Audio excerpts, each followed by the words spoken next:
In my head, it was going to be a little bit closer to a fairy tale, and I think I just froze in my tracks out of overwhelm. A lot of times I feel like I ended up putting on this characterized version of myself that was kind of a reflection of the people around me. I mean, you can see how lost I was getting because there was no narrative in my mind.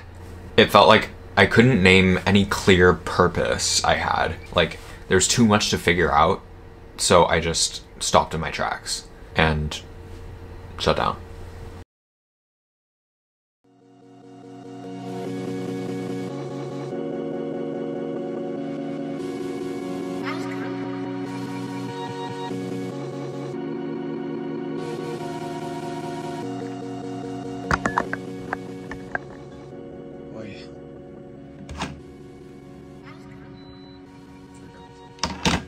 Morning. So I've been in Tokyo for a little over a week now. Everything's been moving super fast. I literally got off the plane, started orientation, and hopped straight into classes. Honestly, for me, I think it's a good change of pace because I've been traveling and just kind of been dinking around on my own for the last couple weeks. So it's been kind of nice to have responsibilities, things to do, people to see, and just kind of pick up the pace a little bit. So today's Friday, first week of school is almost in the bag. You know, aside from just new responsibilities of this week, I really I made a ton of new friends just like at my dorm and on campus. And it's been really exciting just to kind of be in the mode of like meeting new people. Kind of feels like, you know how when you go to like summer camp, you're just like introducing yourself to every single person there. That's kind of what this feels like. We're all in the same headspace of like trying to meet new people, and you know, we're all kind of on our own out here. My week so far honestly has been kind of like school, home, school, home, school, home. And I haven't really gotten to see much of Tokyo yet. So today I'm gonna make it my mission to kind of just get out, break things up a little bit, see some of the city. It's kind of all I have for direction. So, watch. But I know I'm running late for class. Let's go.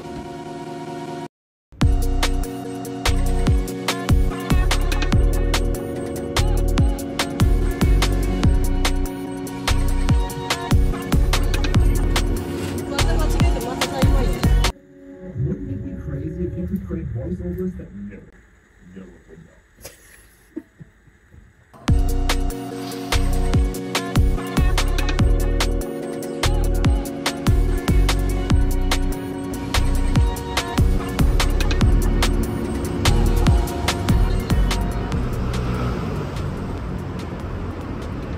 Oh.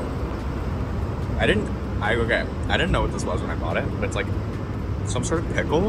And these purple things are like dried, I think they're dried anchovies or some sort of dried fish. I don't know if you can tell. It's a little fish.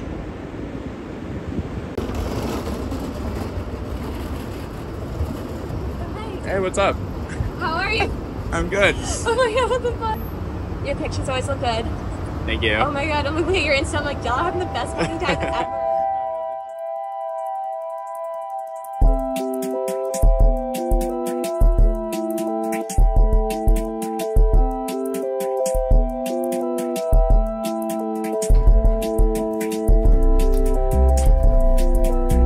Why does everything have a fucking tag on it?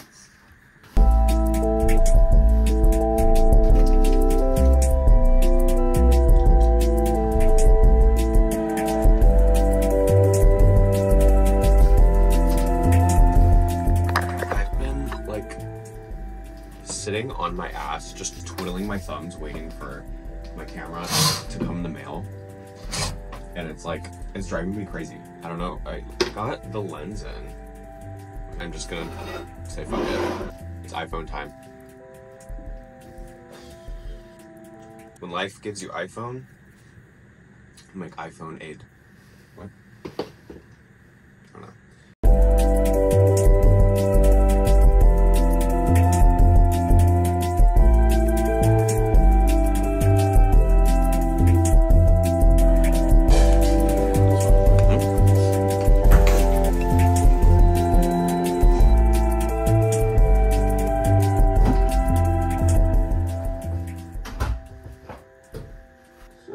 Fucking hot outside. I think I'm gonna just tank the water spots for today. I like the shirt. Oh. Oh, dude. I think we're gonna head into Shinjuku. I want to see what we can get up to in the shade. I'm not vibing with the sun right now. I really am like super happy that I'm here right now, but it's different than I was expecting. And I think it's mainly because I'm spending a lot of time in school, which I mean, I'm studying here. It's kind of what I signed up for. I'm trying to figure out how to seek out that sort of fantasy experience, that sort of once in a lifetime youthful kind of adventure while being a student. Because there's a way to do it. I just need to dial in. It's more of a motivator than a beatdown, if that makes sense. I'm really having a good time, actually. I have like a really solid group of friends at my dorm, which is nice. Oddly enough, I'm surrounded by a lot of like art students, people who kind of have the same like mindset as me, people who are into the same things I am. A lot of photo students, which is cool. Yeah, I'm having a lot of fun just kind of being surrounded by that, but also people who are, in terms of personality, like very different from me. Like in New York, I'm often alone, so I'm kind of like my alone personality. I don't know how to explain that. Does anyone else feel that? Where it's like, I don't know, I feel like it's a little bit of human nature to just be like a chameleon in that way. It doesn't feel like conformity at all. It just feels like I'm getting to play a different version of myself, which is kind of fun and kind of refreshing because, I don't know, just being on your own all the time, you get like really caught up in a loop of like one type of personality. Not to say that my character has changed, but I think, you know, it's fun to be around different types of people is what I'm trying to say, because I get to experience like things through their lens a bit more and get outside of my sort of bubble, because I'm just, you know, thrust into my surroundings a bit more, and we just kind of clicked because we were around each other. Forming a friendship in that way is something I haven't done in a really long time. That's why it's like super fun and super nice. Just like make friends with people that you wouldn't normally just like seek out. I don't know. Did that make sense at all? The point I'm trying to get across is that I'm really enjoying the people that I'm hanging around because they are different from the people that I'm normally hanging around. Spark notes. Got the digicam on me.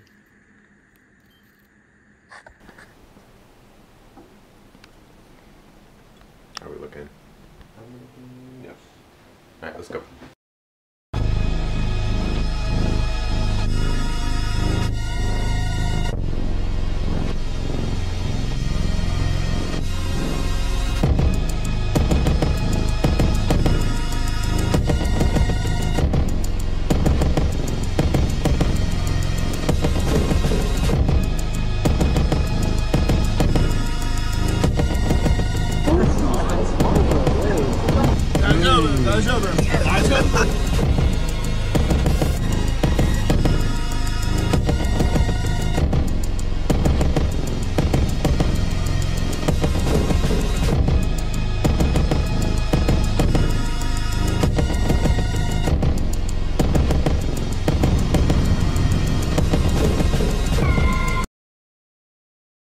Another day bleeds into nightfall. Nightfall. Oh, you're there, I think I'm coming back. You guys said that I'm going. You gotta get. And then you pull the road. I was getting God I used to be.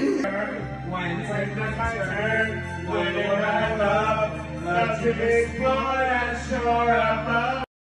But compared to last night, this was a 10. Shit, compared to last night, this was a fucking Compared to how the night 27. started? Twizzler sandwich and a rice bowl, basically. Rice? It's big bag time?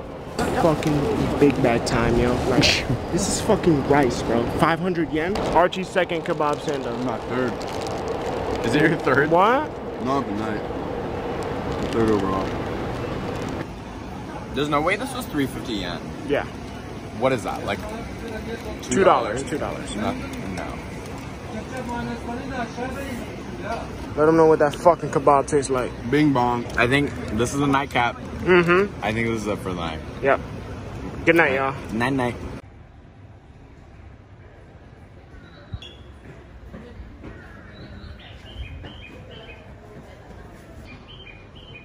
I haven't heard those birds in a minute.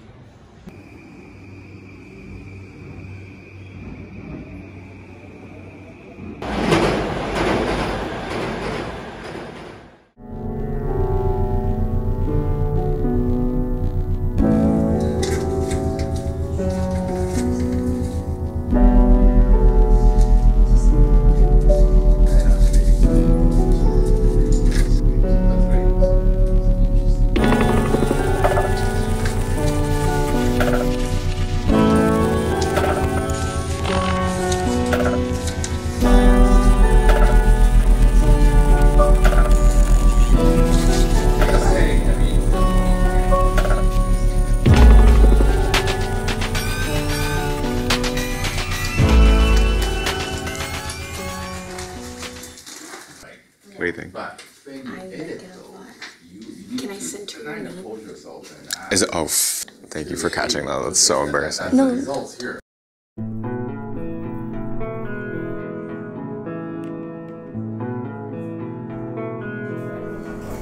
that's the type of art that people think of those pictures in their head before they paint it. Like they take something so real and paint it how they see it. They're painting their own like version of reality. Yeah. All of Picasso's like life work, just from like when like his sketches from when he was like 8 years old. That is crazy. Like everything, it was so surreal. It showed like every single collection that he did.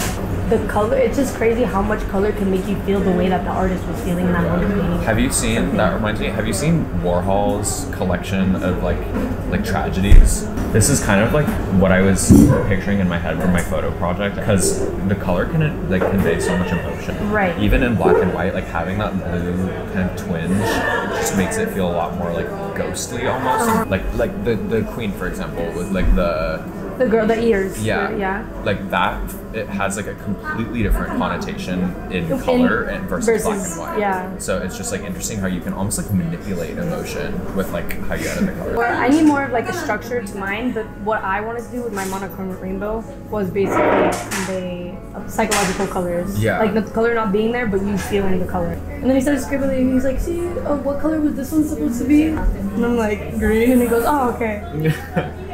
And he started scribbling. I was like, "That is so genius." I love these like copper. Right, and I like how cold they are. I know. Cheers.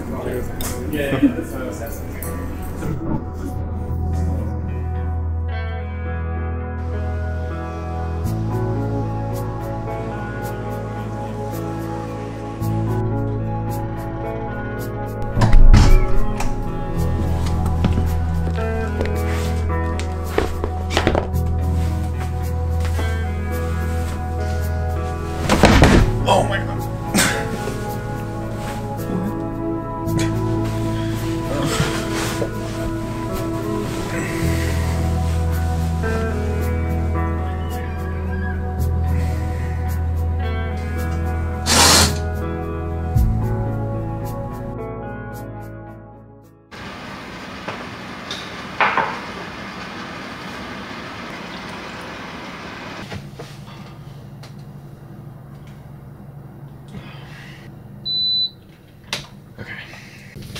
So, all my friends went out.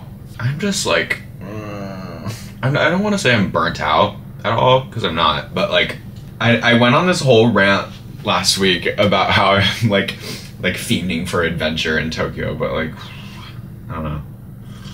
These double-decker nights out in Tokyo city center are like sending years off of my life, like down the garbage disposal. Because like the way the train system works in Tokyo is the last train out is at 12:30-ish.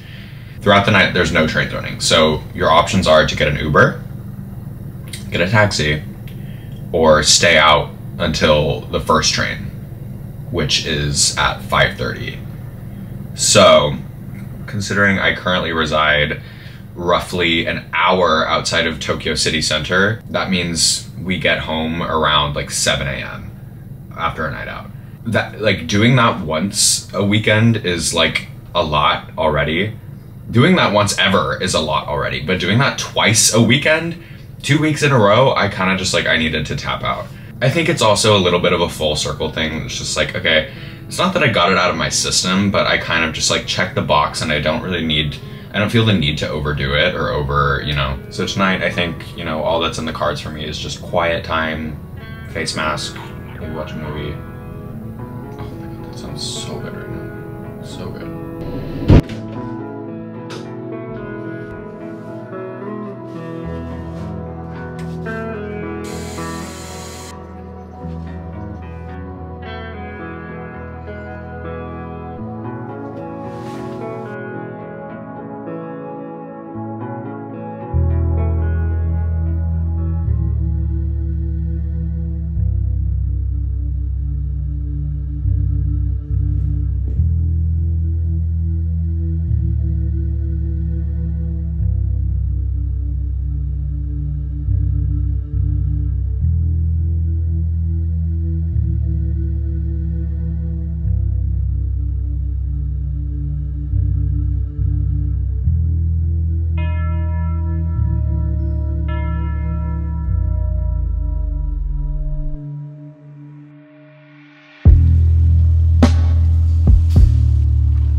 be bothered. I don't have a plate in here.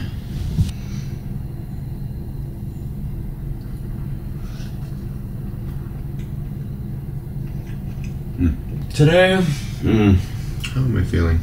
I think having a solo night was really overdue for me. My outlook is just like completely different than it was like 24 hours ago.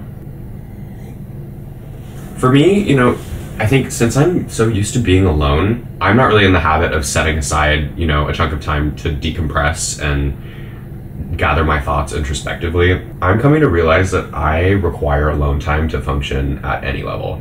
I think these last few days have been peculiar, I would say.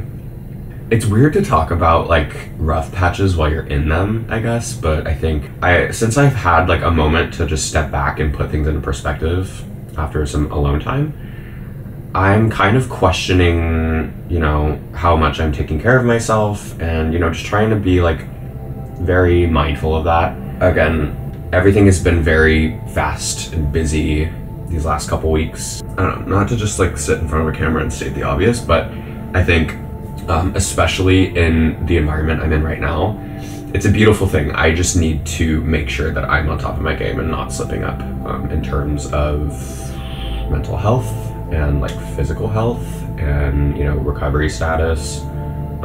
Even though I'm pretty far along and I'm good now, I think it's never something I should let slip my mind. And that's just like me being dead honest with you. Because I think awareness makes all the difference, for me at least. So.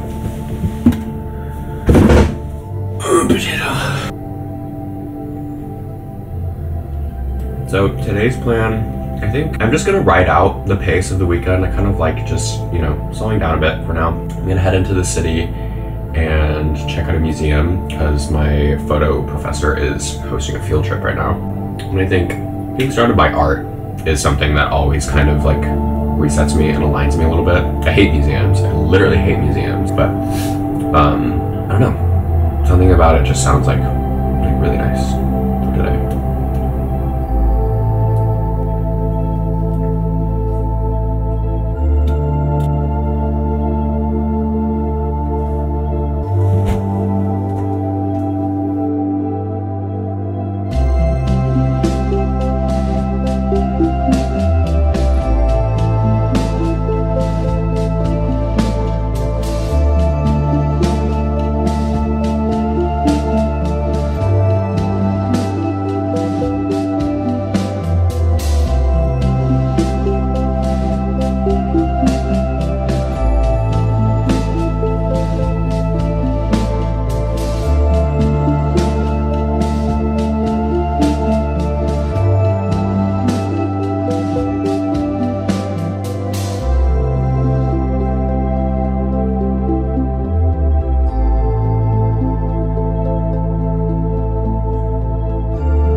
You know, if there's one constant in my life, it's bedtime tea.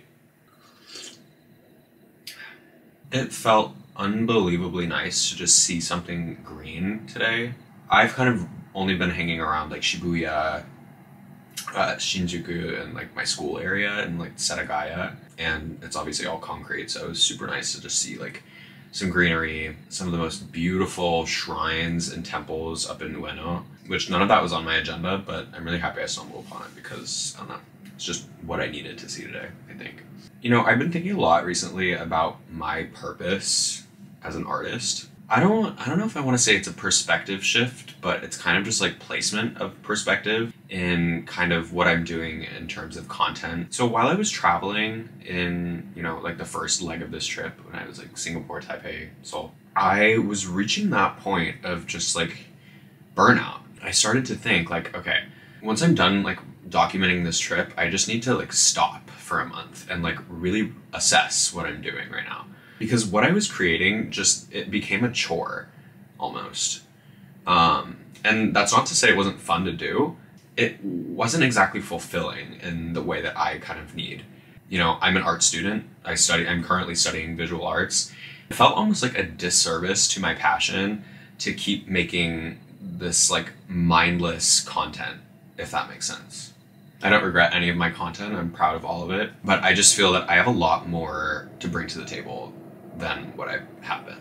So towards the end of my traveling in that first leg of this trip, I kind of just like had almost like a creative identity crisis where it hit me like a ton of bricks. It's just like, I really need to just like break out of this sort of skin that I've put on myself and, you know, do something different. So right now I'm really grateful that I've stumbled upon the chance to slow down and take a step back so I can place things in perspective a bit. And in that, I've kind of come to realize a few things. So for one, it is a fact of life that quality trumps quantity. And I think especially in making short form videos online, it is impossible to pump out content at the rate that's being demanded and have it be worth much more than just like you look at it on your phone for 10 seconds and then you swipe away. Also, the nature of the internet right now has become entirely centered around virality. I think, you know, the cycle of virality is just something that is so extreme, and it's just like, it's very difficult in that landscape to make something viable. Whatever. The other thing that I realized, which is far more important, is for someone like me who's coming off the heel of a very serious experience with an eating disorder, it is simply not healthy to be focusing on food 24 hours a day. I think as much as it's been a beautiful and healing experience to, you know, create art out of food and to enjoy some of the most wonderful restaurants and most elevated cuisine and some of the most fine dining that I would have never gotten to experience otherwise, I wouldn't give it up for anything at all. But I think it's a very slippery slope. And I guess I really haven't realized any of that until now. When the mentality and the motive behind the content is just, you know, go, go, go, keep making, keep making. Things for me were moving far too fast to be able to process what was going on in my head. I still have a great appreciation for food, and I still really do believe in the beauty of, you know, being able to like grab that disorder by the neck and just like, you know, be able to pivot and make food something that is beautiful. But just in the sense of how it evolved, I don't think it's healthy to continue at that rate. So I think this next chapter is certainly gonna still involve food. I still love to, you know, eat my way through a city and bounce around restaurants in New York. I love all that. The only way for me to sustainably do that is to allow myself to think about other things in between. So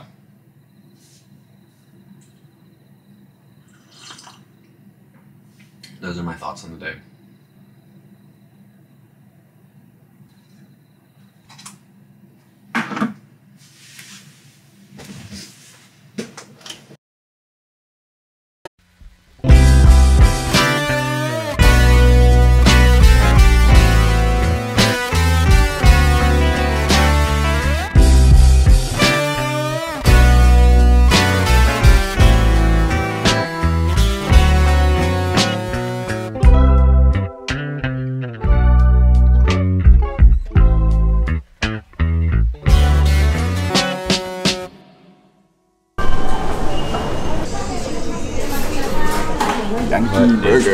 Ew.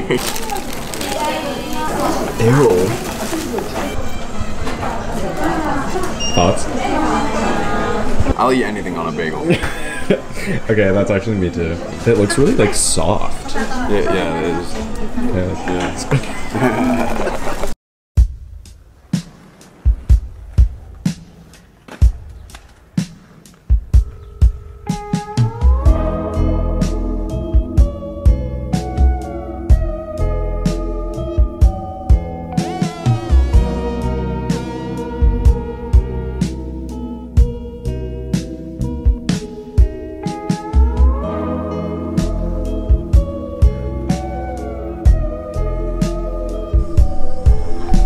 Oh my fucking god.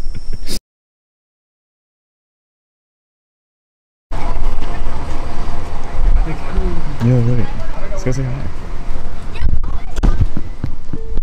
We're just bypassing. I'm so sorry. I like your hat.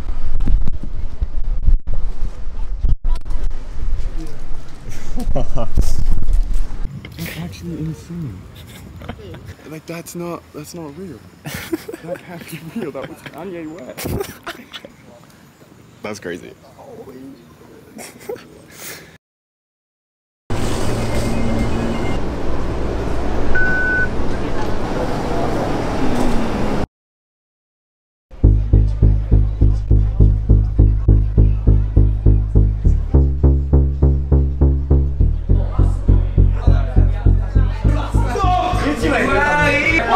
Oh, they're wasted.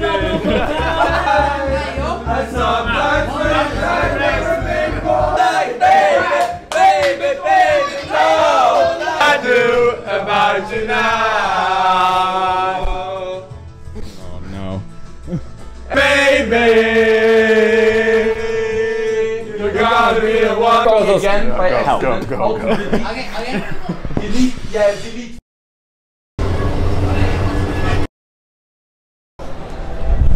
They're good. It's very good. It's echt kebab. It's good kebab. Doner is very popular food because all the Turkish people come to Germany, so I'm very excited for this. And the rest comes to the Netherlands. I swear.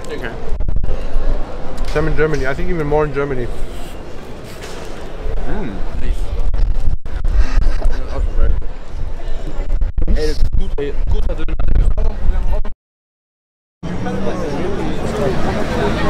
I think that says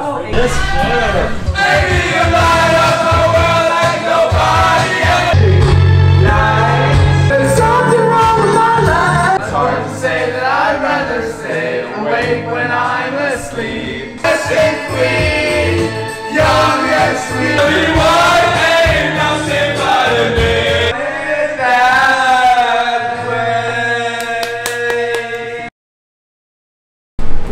way. Ice cream break. Wait, they have like. Are these included? Wait, can we make a fucking like root beer float? Yeah, we could easily. Like a Calpico float.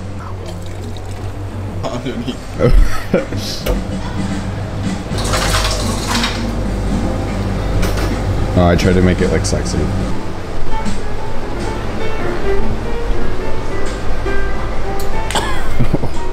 This is where the night goes down. Oh my goodness. Oh my goodness. Okay, you can't.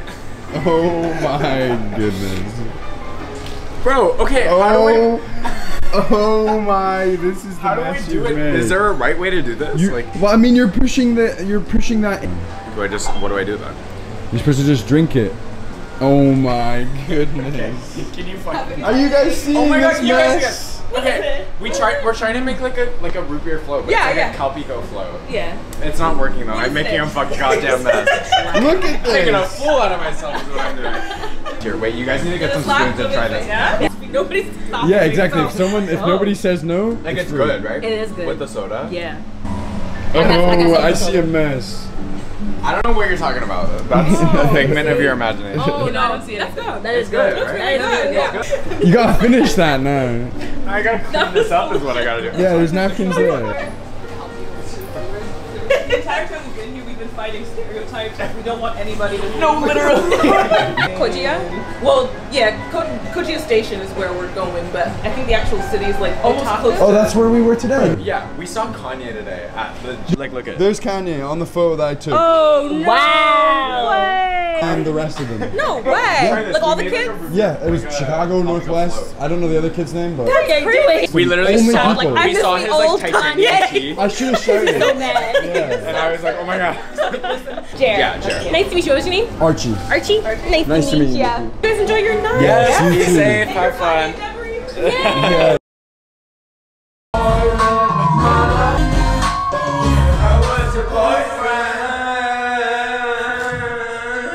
It's tea time.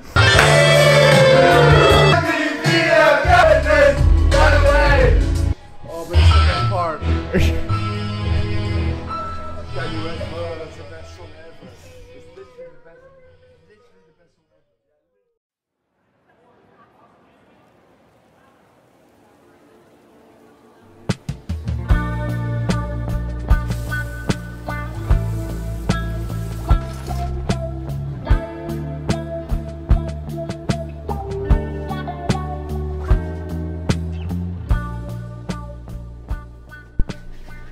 Yeah.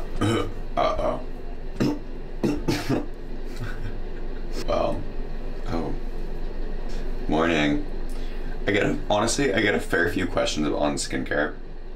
There's nothing crazy going on, but I will let you in. Step 1, adrenochrome. Step 2 is eye cream. I could not tell you if toner actually does anything to your skin, but I don't really care. I got it in Korea, and every time I use it, it makes me feel like I'm doing one of those like 21-step Vogue skincare videos, so let me have my fun. A couple other bits and bobs that I'm not sure are doing anything. Got this in Korea as well. It's like a brightening serum. When I was younger, I was super into skincare when I was like 13, but then my skin, oddly enough, after that got really bad. So I kind of just like cut everything out that wasn't absolutely necessary. The bare minimum, like soap and water type shit. It was literally just like Cetaphil cleanser, Cetaphil moisturizer. And that did me up for a couple years, but I don't know, man. It's just like, it got so boring. I need some, I don't care if it's like the same thing, just more expensive. I need things in pretty packages to be sitting on my bathroom countertop. This, however, I do actually think is doing something. Panathenic B5 Active Soothing Serum.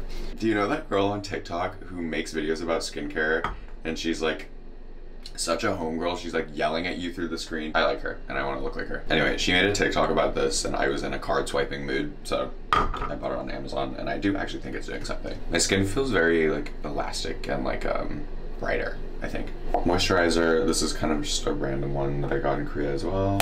And then sunscreen. Okay, forget all of that I just said. This is like my Lord and Savior. This particular sunscreen, what is it called? Active Poreless. It like deletes any sort of bumpy pores or texture or whatever I have. Oh, and then I have I have a little hack that I don't know anyone else that does this, but I thought it was a thing. Whenever I have like a breakout or like red inflamed skin, I run to the pharmacy and buy like hemorrhoid cream and put it on my face. Cause like what it does is like it's medicated and it kind of just like reduces redness and swelling and helps you kind of cope. Don't laugh. Don't knock until you try it. And that's kind of all.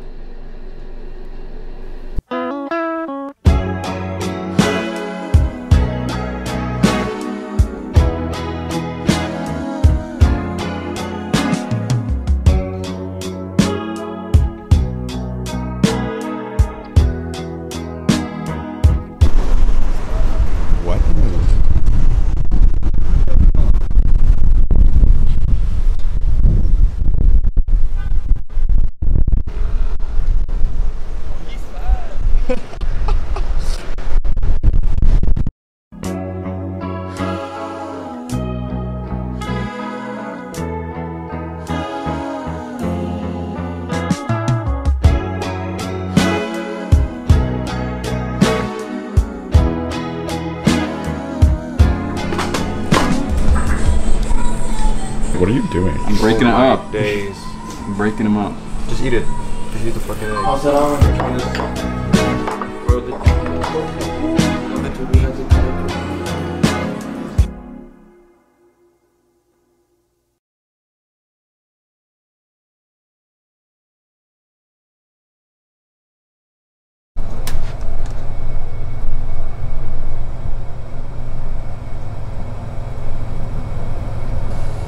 I look like Gollum with these eyes.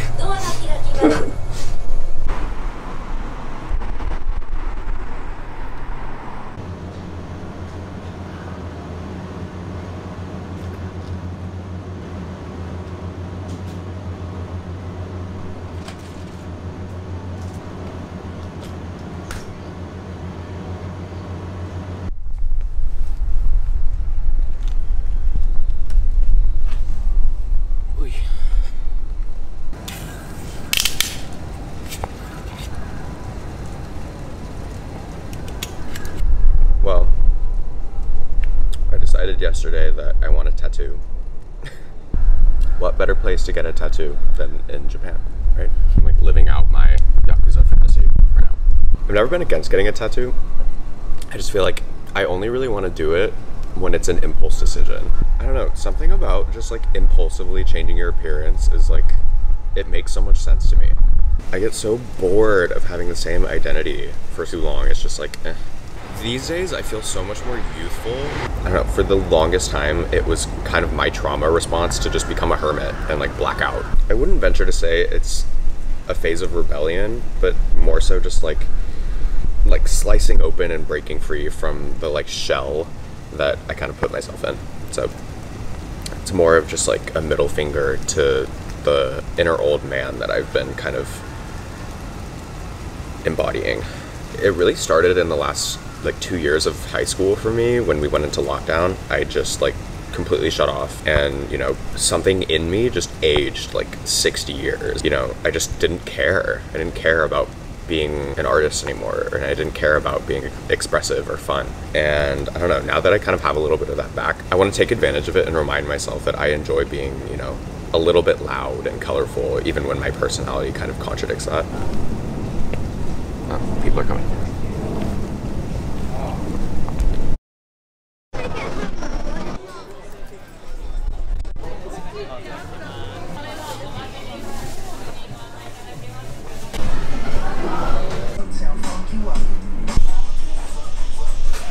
I think so, yeah. Like, I barely feel it. So you did Lady Gaga. You did tattoos on Lady Gaga. Small. Small ones? Yeah. How long ago? About 15 years back. 15 years. Wow. Yeah. Wow. Can see it a bit.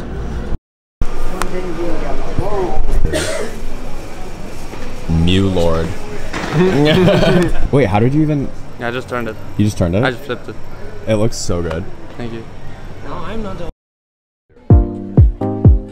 Don't stop. Don't stop. Like when after. Don't stop. Don't stop.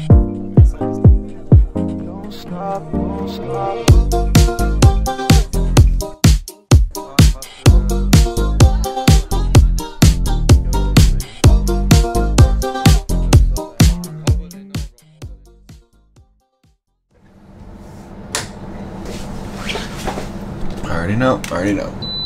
What color are we feeling tonight? Feeling kind of like purple. Okay. Well, I got the tattoo. Let me get close. Yeah, it's like kinda invisible, but it's also like sick as fuck. So the message of this video is, if you think you want a tattoo, get it within 24 hours of making that decision. It's a great idea. So also, the reason I chose to get these stars is because for the last couple months when I go out, I have this little like tattoo stamp eyeliner from, I think it's from Milk Makeup. Stars have kind of been my like symbol for a long time. It's just, I don't know. No particular reason, I just like it. So I kind of wanted this to be like my daytime, and then if I'm feeling it for a night out, I'll do like the black stars and it'll be kind of like my alter ego. Oh boy. Also, I'm a full convert to the like raw dogging your phone situation. I did this all day. It feels so nice to just have like no case on your phone. For some reason, this feels like a bigger risk than getting an impulse tattoo. Anyway, okay. Also, very sad I am out of tea. I never thought the day would come, but I'm out of tea. I have nothing to occupy my hands while I talk, and it's like driving me kind of crazy, so I'm gonna go to bed. But anyway, good weekend.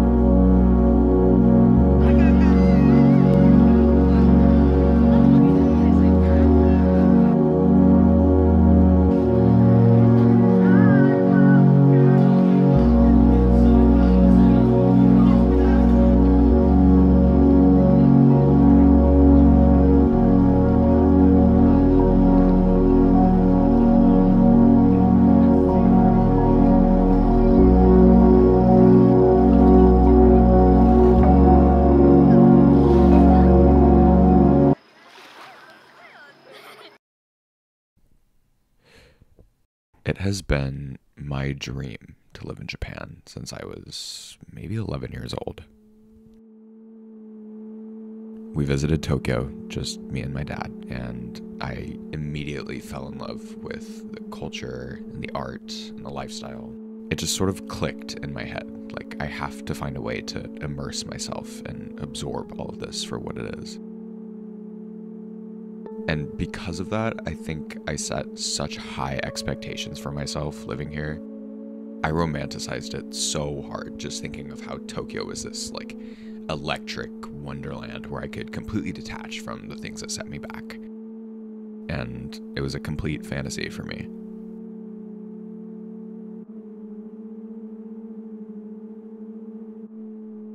I'm experiencing this phenomenon where you get what you always dreamt of, but your mind and body almost fight back to remain in a sort of homeostasis of anxiety. The moment I got here and settled in, I spun out into this obsessive, anxious downward spiral that seemingly came out of nowhere. And, you know, you think you're fine because you're in this sort of autopilot mode when the anxious mind overrides the conscious mind. And it's even harder once you start to notice a negative cycle picking up again. It's not as simple as just snapping out of it, you know?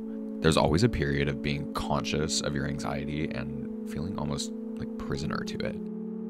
It's like that nightmare where you're screaming at the top of your lungs and nobody can hear you.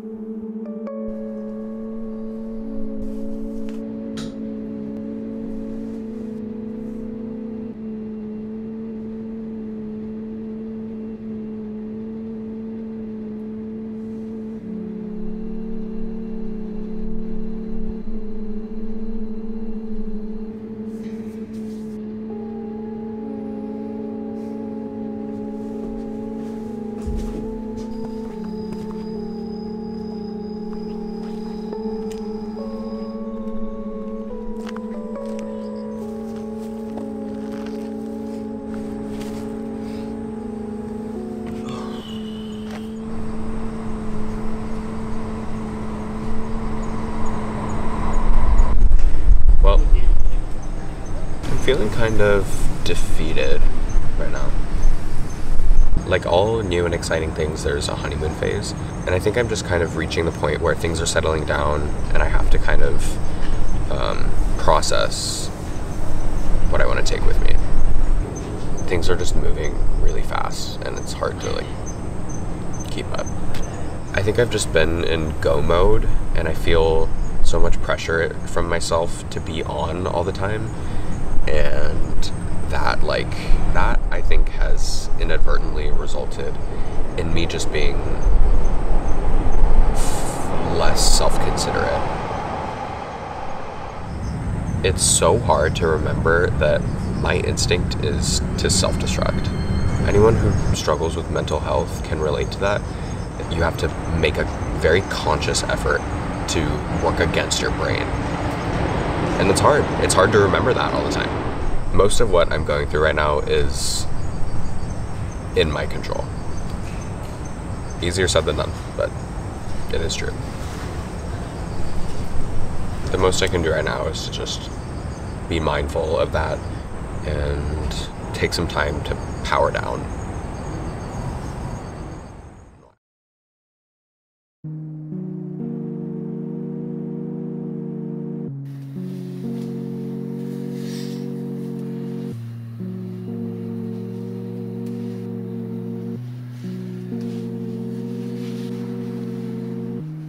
The thing about mental health is that everyone deals with some sort of obstacle. There's not one person alive that hasn't had some sort of struggle or hardship in their mind. But what separates it is those who choose to talk about it. The reason it feels like you're an outlier or like you're going through something out of the ordinary is because humans are innately too prideful and protective of themselves to show a sign of weakness. That's just how we're designed. And so, for those who choose to open up about it and place themselves in a vulnerable position, there's another layer when it comes to perception. Whether or not you're oversharing, whether or not anyone cares, whether or not anyone relates to it. You know, in thinking out loud, I'm coming around to actualize more and more. My brain chemistry cannot resist setting up obstacles for myself. It's a sort of natural orbit, like my mind is completely convinced that the endpoint isn't something bright and shiny and perfect. In my head, that's not where it ends. It's almost as if things only come full circle when I return back to that low point. When I fall back into a spiral, you know, that's what my body believes is the final stage of a life cycle. But the thing is, there is a sort of abstract bright side to that concept. You know, obstacles aren't roadblocks.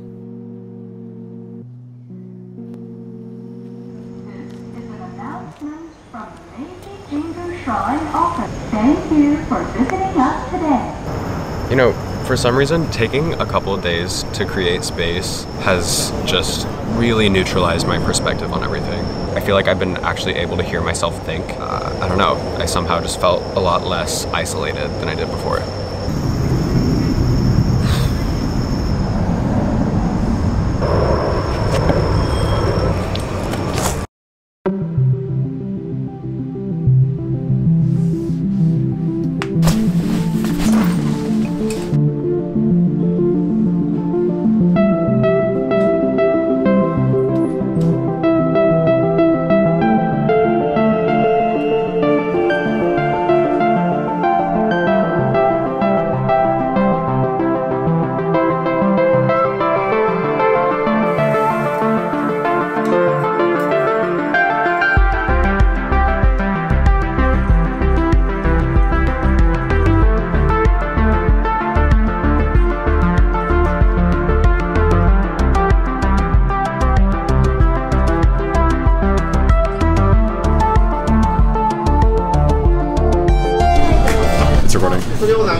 Keep one in and one out. That looks fire. Should I actually? Yeah. Okay, just for tonight.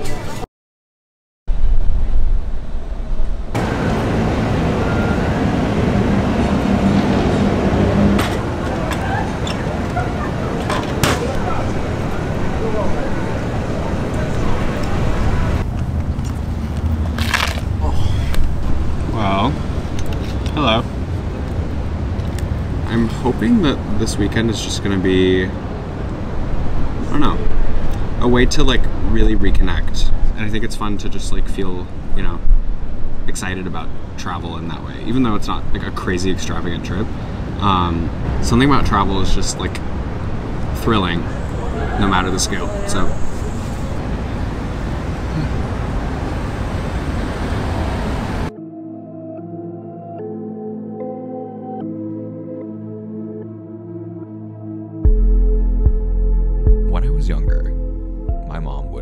always say, "This too shall pass."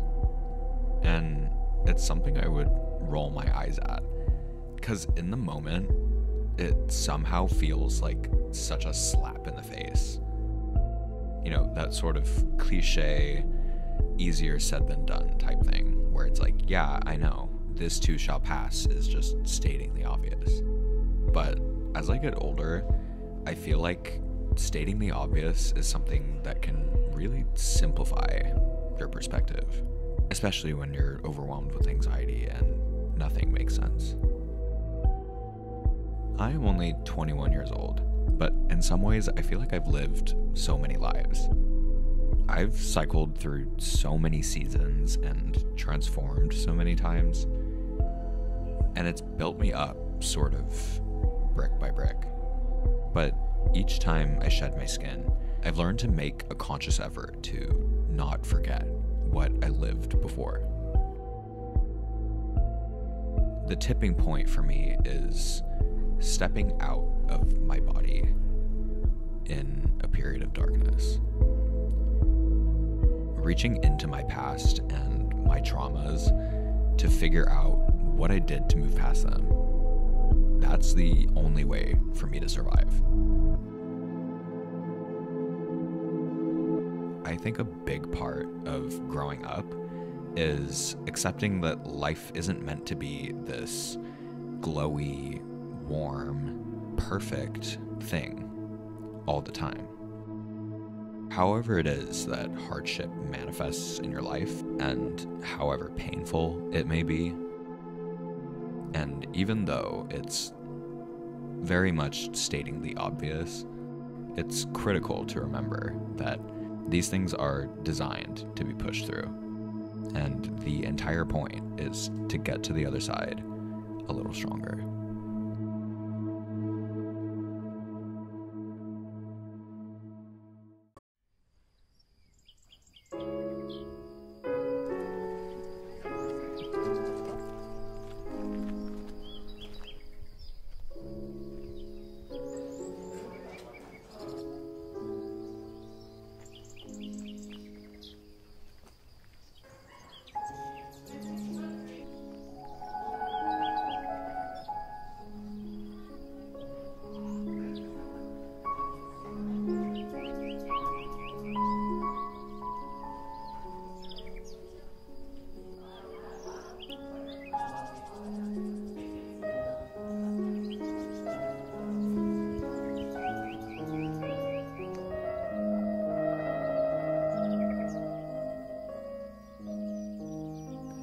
What I've come to realize about myself is that I am not someone who is happy by default. Joy is something that must be created. It must be found and activated. And for me, it's something that comes from inspiration. I keep going back and forth in my head between an idealized view of the world and a much darker version of reality. When I apply this more idealized view, I live a much lighter life, filled with what feels like happiness. It's something I craft in my head, where I have ultimate control over everything I see. Everything is a bit more glowy and saturated and sharp. And just below that surface, it is completely hollowed out.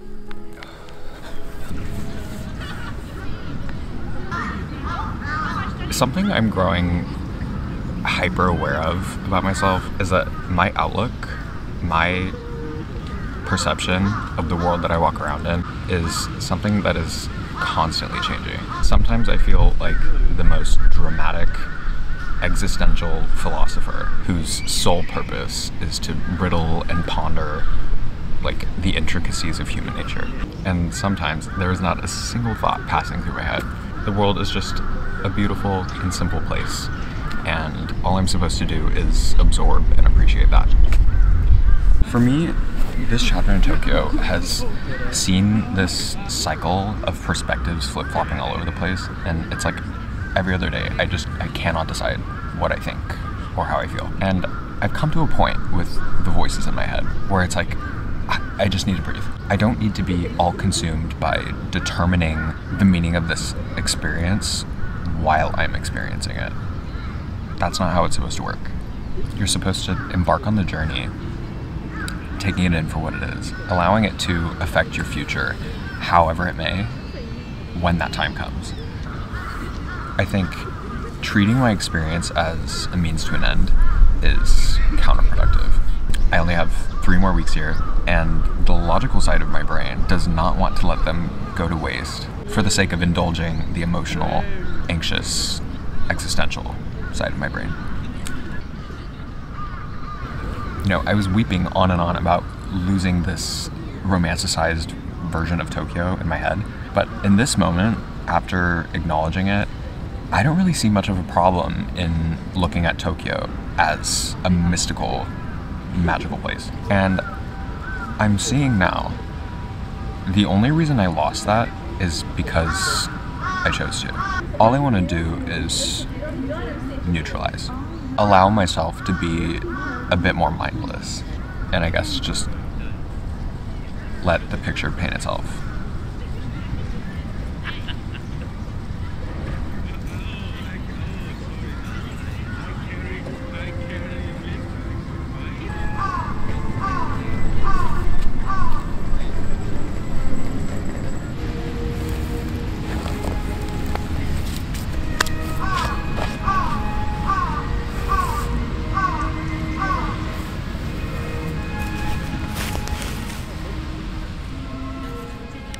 In assuming an optimistic perspective, my mind starts to encompass that metaphor of looking at the world through rose-colored glasses, as opposed to maybe dark blue glasses.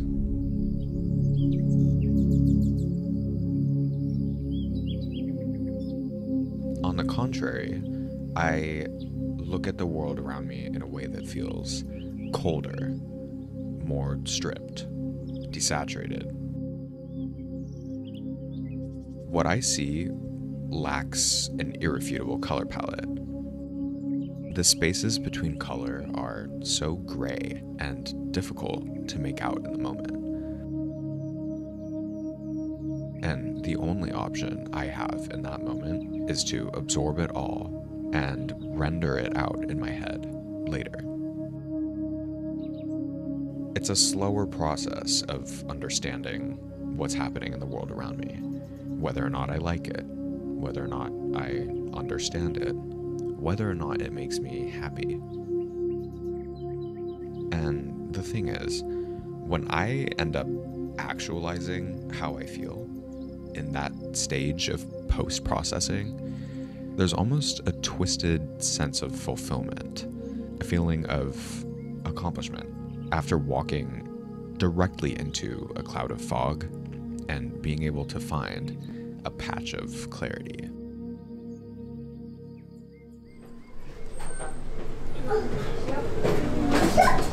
Stick around.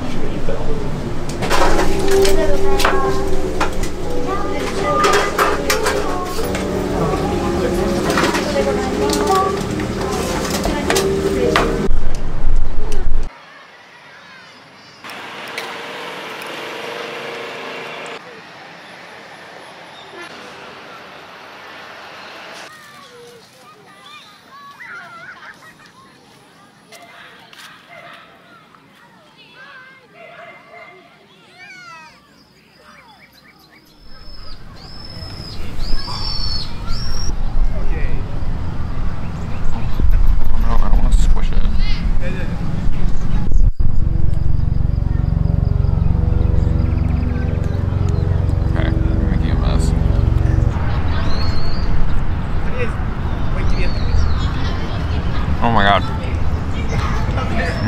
These bagels are so cool.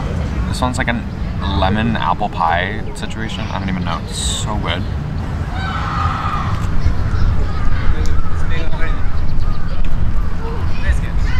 I will say, it feels really wrong eating a bagel like this. Not like sliced down the middle. I don't know. This is the closest thing I have to New York right now.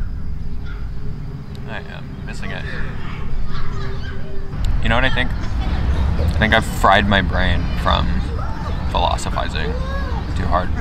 At this point, there are no thoughts up here. You know, to take a step out of the philosophy tornado, I think the bottom line regarding positive and negative perspective is I'm stumped because the way in which I lean feels out of my control. And that is terrifying. Sort of like psychological disconnect I've been having. I feel like it's entirely a product of me being struck with such a polar opposite of the environment that I've kind of grown accustomed to in New York. You know, I grew up spending most of my time in suburban California, where I had quite literally nothing to do other than live inside of my own head. And it was sort of my entire life's goal to escape that.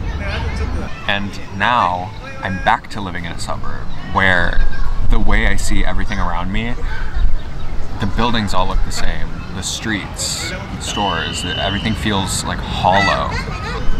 You follow the routine, you follow the script, rinse, repeat, and I'm like so uninspired by it.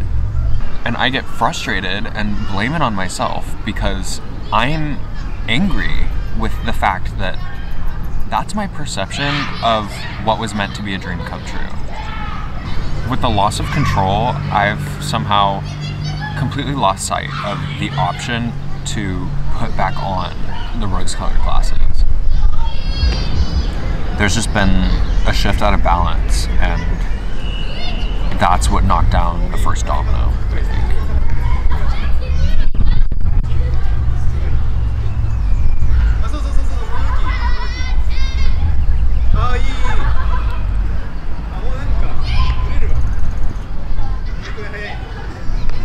It's a really good bagel.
It's like pistachio custard inside.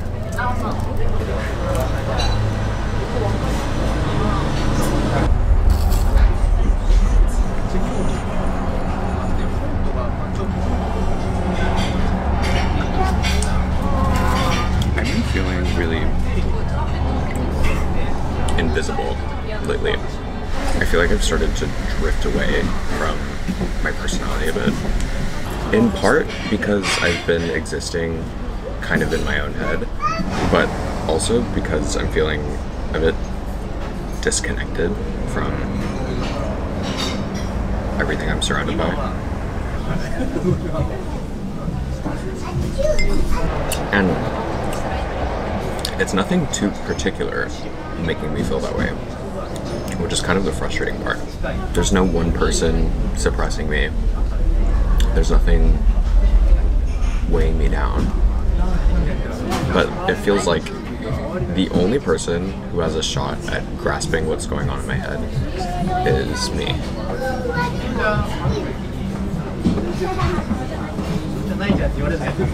So, I don't know. A solo date was definitely in order.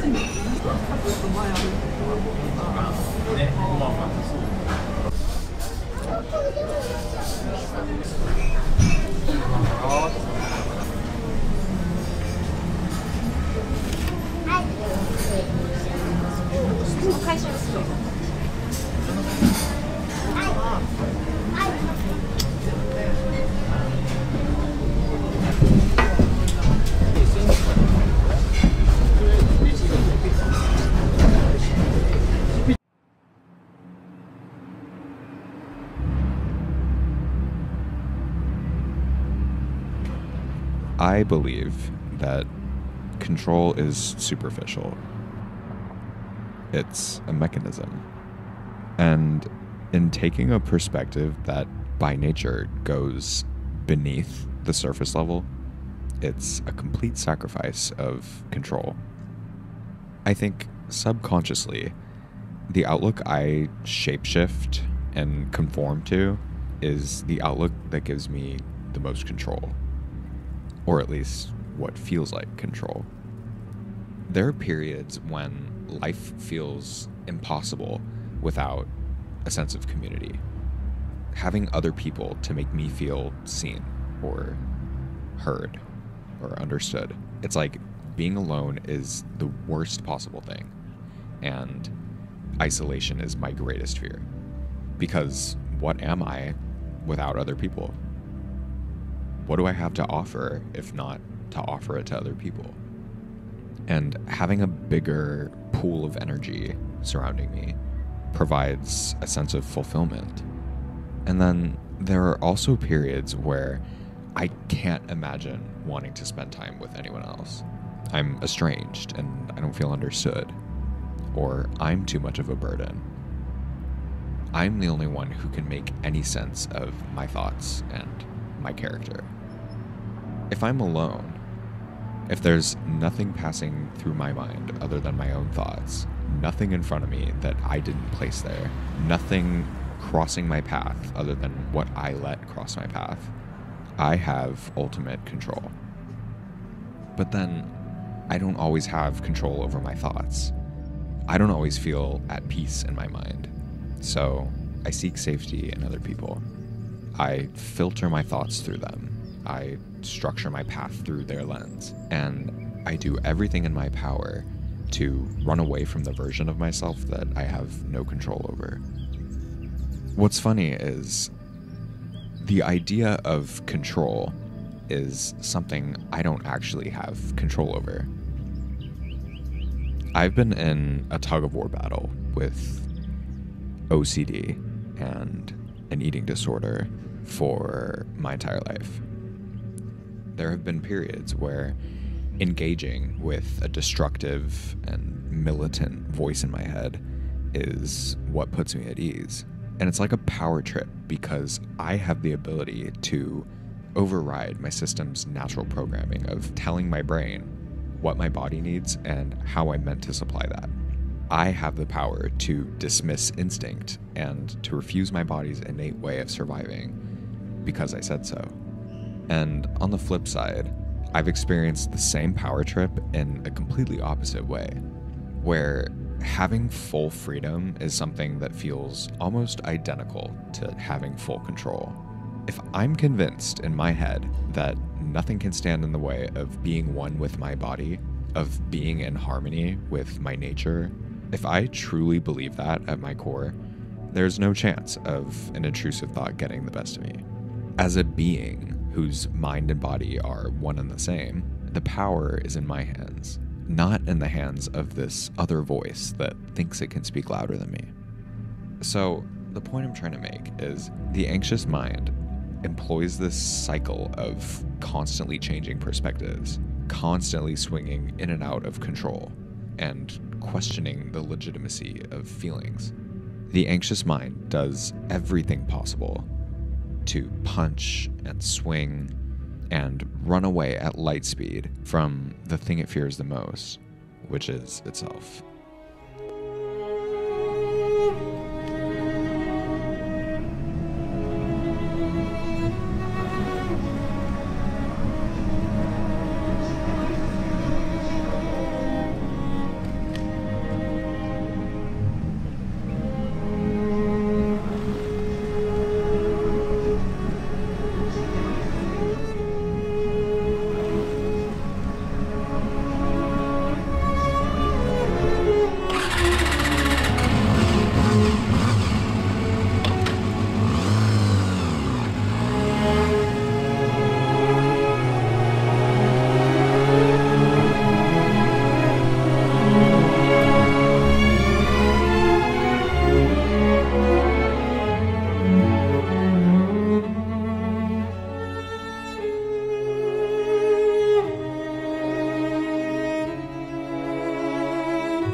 Cold.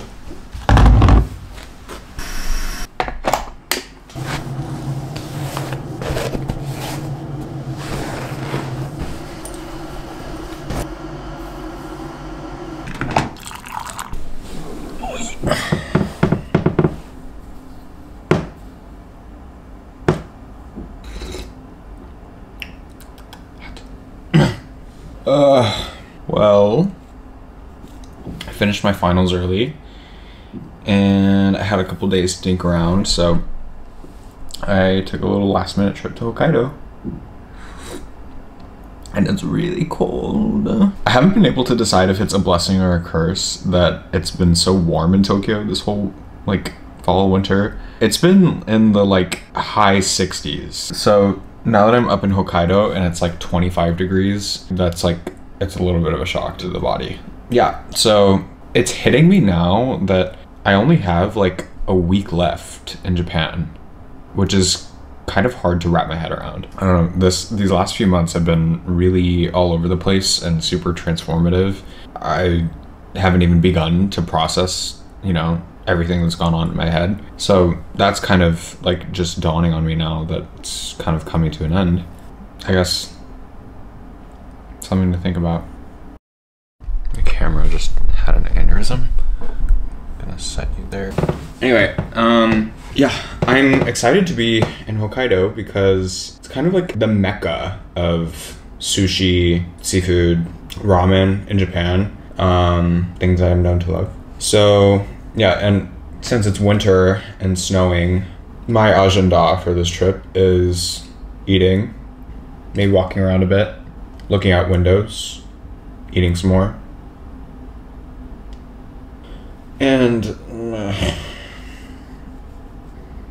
I'm not gonna lie to you. I could, but I'm not. I've been having a little bit of a rough time around food recently.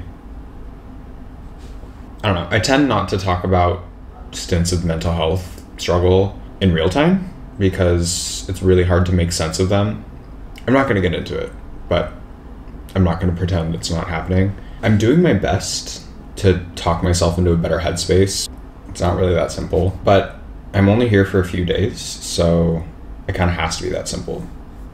Realistically, the way to get through it is to just assert some sort of dominance over the parts of my brain that I have a tough time controlling and pretend as if nothing phases me. And then maybe it won't. Regardless, I have a really good feeling about the next couple days. I missed solo traveling. It's like, it's my thing. I don't know, that's something about letting your mind roam completely free and exploring a new area that's foreign to you. It's like, it's thrilling in a way, you know? And it's something that really feeds my soul. So hopefully that'll be something that can carry me through.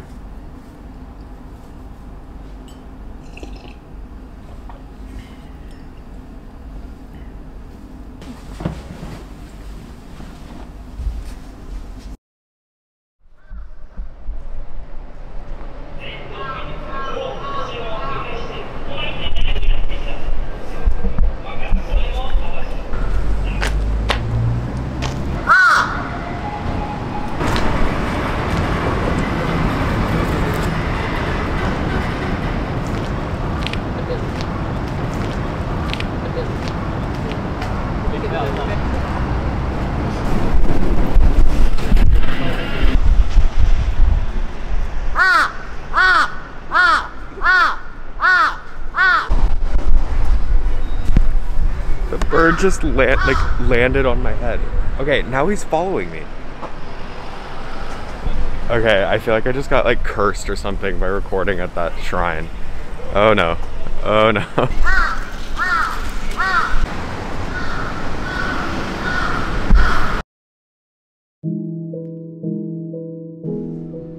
When I got here last night, I said something just thinking out loud that kind of spun me out into a massive domino of realization. Something I learned how to do in cognitive behavioral therapy is to separate my anxiety from logic.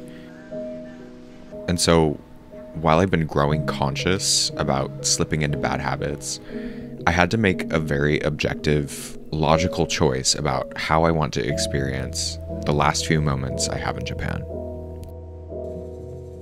In the last 3-4 months of being more isolated and introspective, it's opened my eyes to a lot of things in my life that I was either blind to before or willingly chose not to see. And it made me think a little harder about how I've been operating around food since being online. Okay, I'm interrupting today's regularly scheduled programming to let you know this is the best soft serve I've ever had in my entire life. The Hokkaido milk, it's not like, there's no vanilla, there's no like nothing, it's just the milk. I get it now, I get it.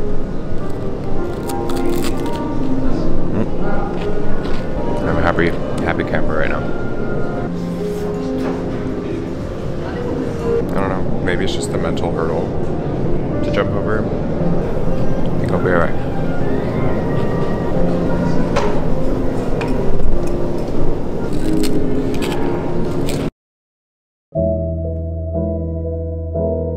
I started making content about food because I thought it would be something I could use to sort of hoist me out of my eating disorder. It was a creative outlet for me when I had nothing to put my mind to. And that was an innately positive focus, something that felt really productive. So to attach that to something like food, which I had a lot of problems with and generally something I felt negatively towards, the point was to infuse it with something I loved.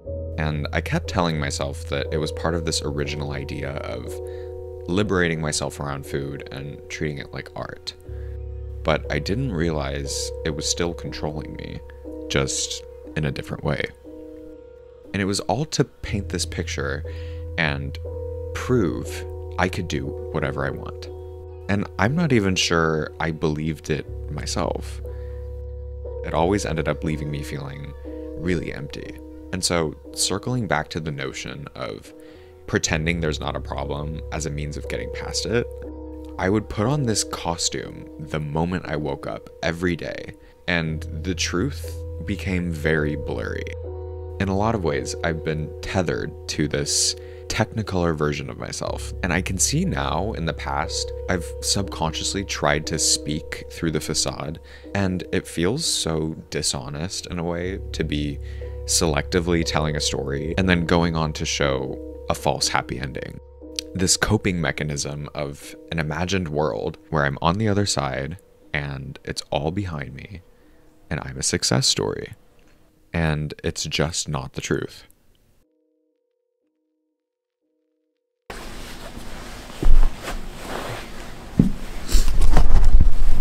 I am not messing around today. Let's see how many layers I got on right now. Alright, this is what we're working with. Look at this. 4 layers of Uniqlo Heat Tech right now.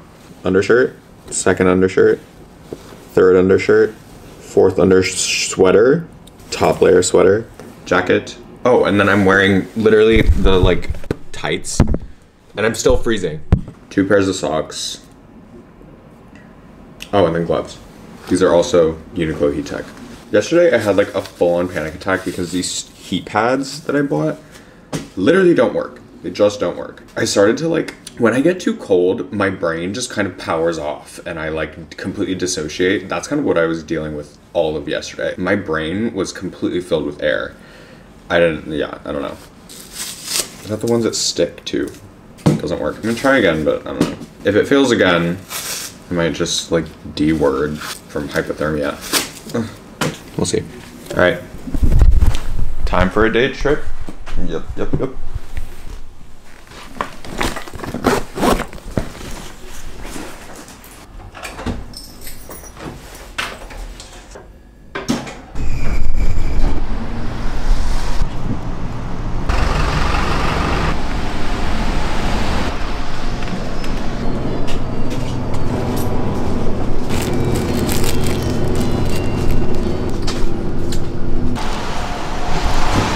Secured.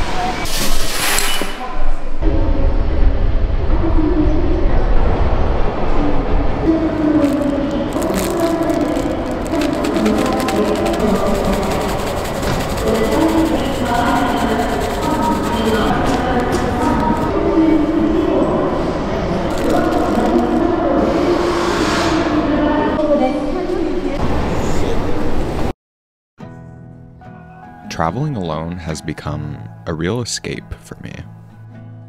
It's like a tool I can use to reset whenever things start to spin out, or when things grow too dire in my head, or when I just need a fresh perspective of a world I don't see on loop every day.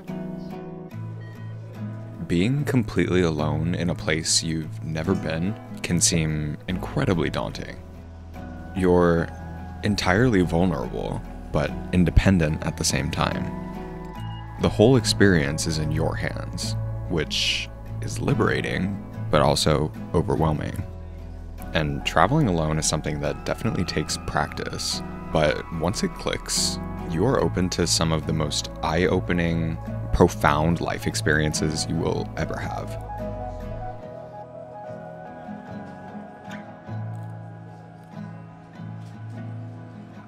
In a lot of ways, it's a mechanism of chasing freedom from myself. My inner dialogue on a given day is very militant. I'm like a strict parent to myself, and I have very high standards that aren't optional to meet. It's without question, and it's completely instinctual for me. I don't have the option of failing to meet those standards. So when I designate time where my mind is prepared and aligned with the idea of letting go, of being free, and of living moment to moment, it feels liberating in a specific way that I can't really get otherwise.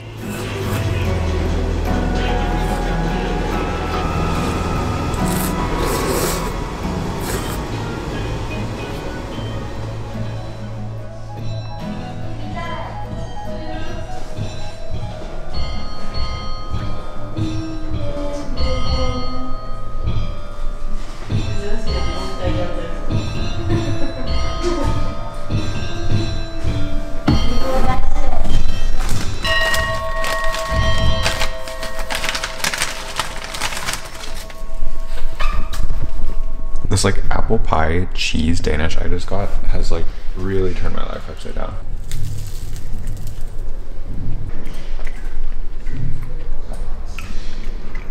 It's like, it's almost like a poached pear, you know? Like really, really tender, but not like mealy apple. And then the cheese that they use. Now I see why Hokkaido is like famous for their dairy. It's like, I can't describe it. It's just like what you know dairy should taste like, but it never does. It's so good.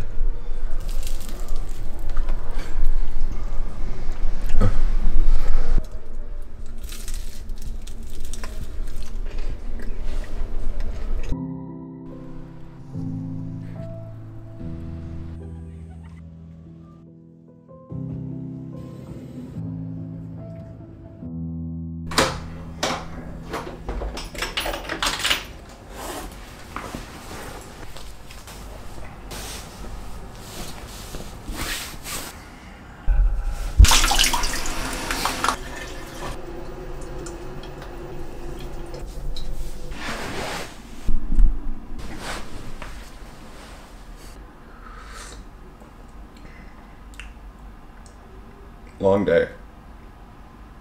You know, yesterday I was so brain dead. I felt super detached. I really don't know what it was, but my favorite thing to do, period, is like go on walks and just volume 100 music in my head. But I noticed I was listening to music today and yesterday, and I was just like, there's no, like, I'm feeling no vibe here. And then this morning I stepped foot on that train to Otaru, and Just For Now by Imogen Heap starts playing, and I was like, oh my god, wait, it's happening. Like that. I just came back down to earth. Imogen Heap, Speak For Yourself, has been my winter album since I was like 9 years old. I can't even describe it. Like immediately when that song came on, I like zoned in, and it just made the entire day feel like a movie. It felt like more like a video game. Listen to Cumulus by Imogen Heap and like tell me it doesn't make you feel like you're in a Zelda game or something. Everything about it, like the chimes and the strings, it feels like winter to me, and it always has. And like not even just because it's really good music, but like because there's a connection there to it. I don't know. I feel like the winter experience there's always a little bit of melancholy and a bit of nostalgia that you kind of cling to. So that really helped uncross some wires in my head. I don't know what was going on up there. Yeah, but I swear to God, listen to that album front to back and just close your eyes. Imagine you're in a snowstorm, looking out of the window. Life-changing. Anyway, I love a day trip. Love a day trip. Otaru was really cute. It was its own little like winter wonderland of sorts. Like I was not expecting a snowstorm. Oh my God, someone noticed me at the outside of the Hello Kitty cafe on my way out, which is so funny. Asked me for a selfie and caught me off guard. I was like, huh, me? And she was the cutest ever, but like it scared the shit out of me. It was fun. But I am like so physically just exhausted. My body I feel like weak right now. So I just need to like sit and do nothing for the rest of the night. I think I want to watch a movie. What do I want to watch? This is a fun game. I'm going to sit here for like 2 hours trying to figure out a movie to watch. Hey Siri, what movie should I watch? Siri said to watch The Grinch. I was kind of thinking the same thing, I'm not going to lie.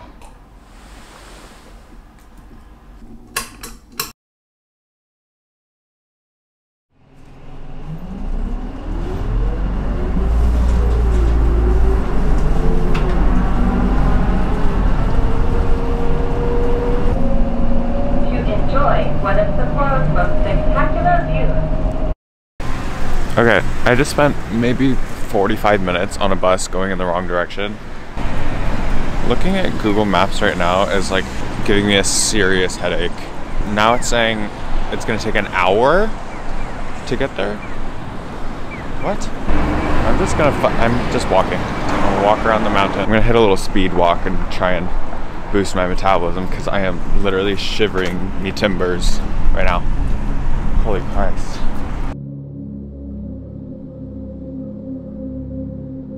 Liberation from the self is something that feels often impossible to achieve. But getting flavors of it, like what I experience when traveling alone, is something very special. What puzzles me though, and I don't know if I'll ever find an answer, is why my brain is in conflict between wanting freedom and wanting control. I can never feel completely at ease because I'm always needing more of one or the other. And it becomes this twisted game of balancing the scale between the two. It's like two halves of my mind are in a constant argument with each other, and I am just a third entity moderating the discussion. And I think that's why I feel comfortable talking about what's going on in my head, because in a lot of ways, I feel detached from it. I can lay everything out in a journal entry and dissect why my thoughts are existential or senseless or dramatic. And I feel like I'm able to critique my own thoughts from a bird's eye view.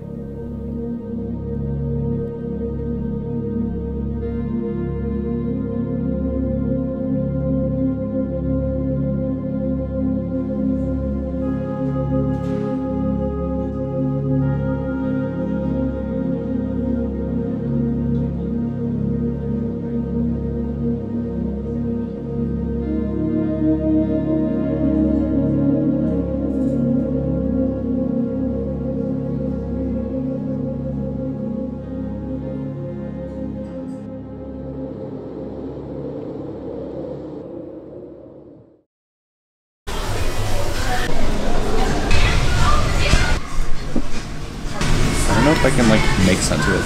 This thing is massive. Oh my god, okay. I believe we know the drill. Phone eats first. Here we go.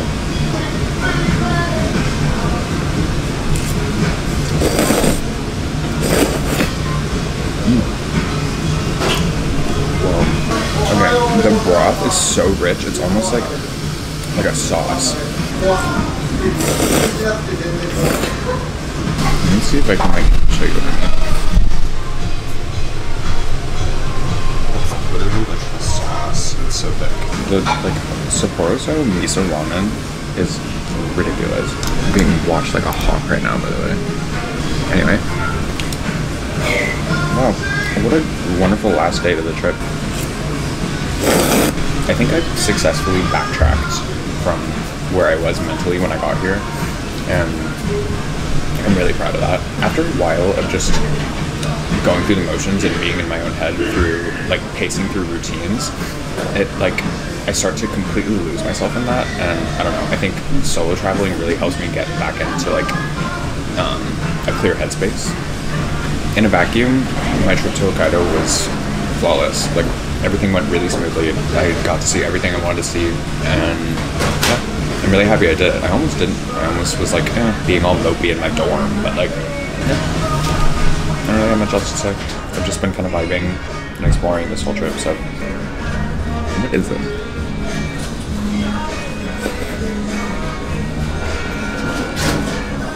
Is it like bread?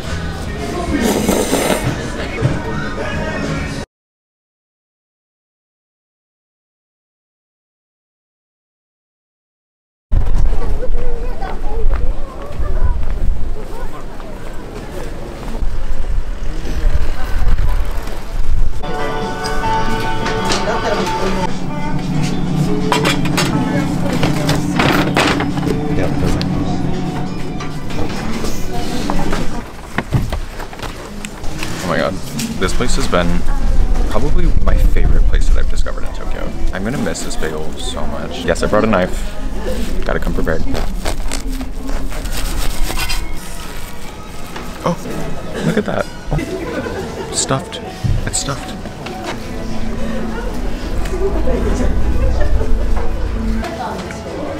I was expecting the bagel itself to be a little sweeter. It's like, it still tastes pretty bready, which I like. The red bean obviously just tastes like sugar, but it like works. The second one is like Earl Grey with apple and honey. It looks like pine nuts in there. I don't know. The filling is like ricotta and like dried apple, I think. That is not what I was expecting. That's insane though. That is so good. It's better than the matcha one. I'm really gonna miss this bagel place. This is like my 4th time coming here. And that's like, I don't frequent restaurants. That's not my thing. I can't believe it's like actually, the end is nigh. This is like it. I don't know how it hasn't hit me yet.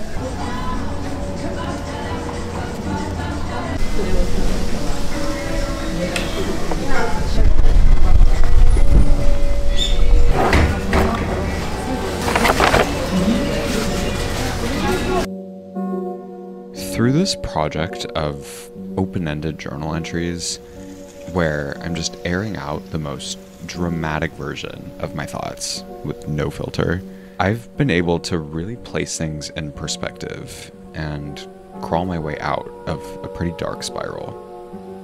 For a while, I was stuck on the far side of a pendulum that swung between bright and dark perspectives. And it feels like I'm ending this chapter in the sphere of consciousness where everything is colored in rose. But something that's unusual is that I can still feel the darker elements. I can still realize them and acknowledge them and even resonate with them while seeing things in a romantic and fulfilling way. It's a sort of dichotomous perspective that I've never really been able to see before, where things are happy and sad at the same time.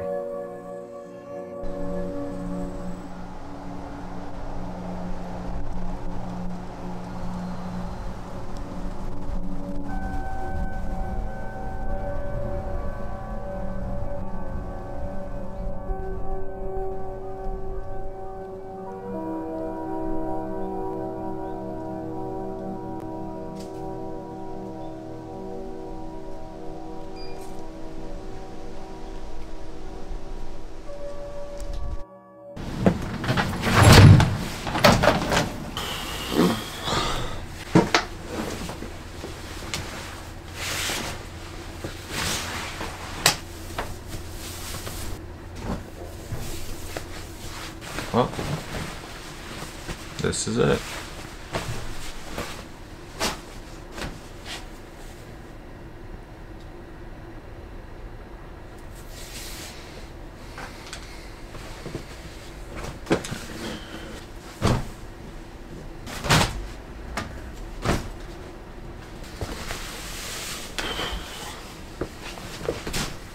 You know, I was thinking about something my last night in Sapporo. I was out on a little walk, just no camera, just like me and my music, just trying to like absorb everything for what I could. And it hit me right then that I really have lived out my dream in a way. And even though for a moment it didn't really feel like it, I feel like I'm ending the trip on a note that feels like I did. It really feels like a full circle experience.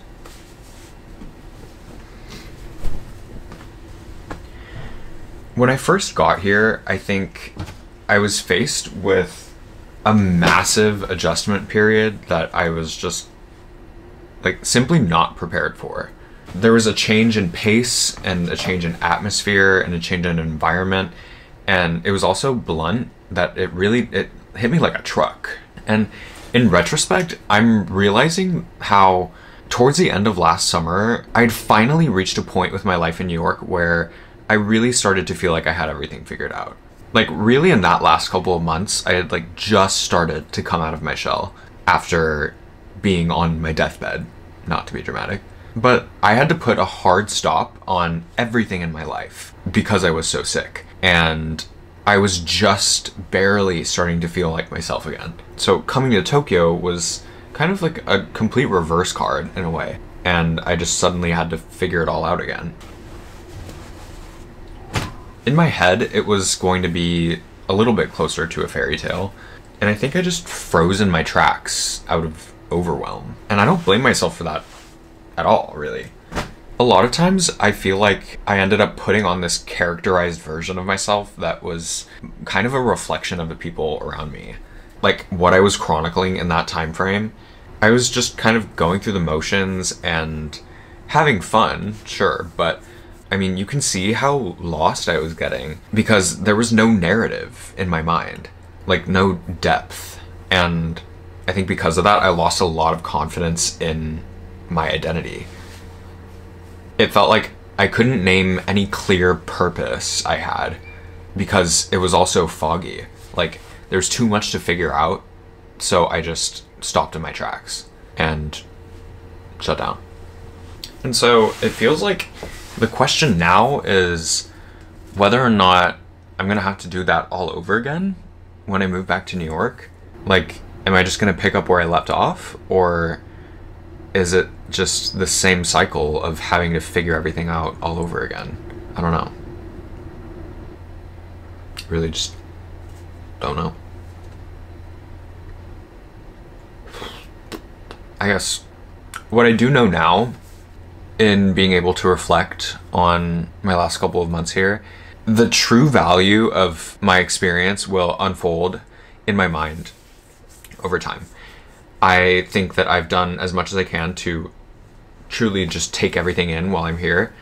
And regardless of what was going on in my head at the moment, I think being exposed to life in another country, being completely on my own, independent, in a very different way than I had experienced it before, it's been eye-opening in a way that I know I still haven't grasped it completely. I think as it stands now, my interpretation of the last 3 months is I have experienced a tremendous personal and artistic growth.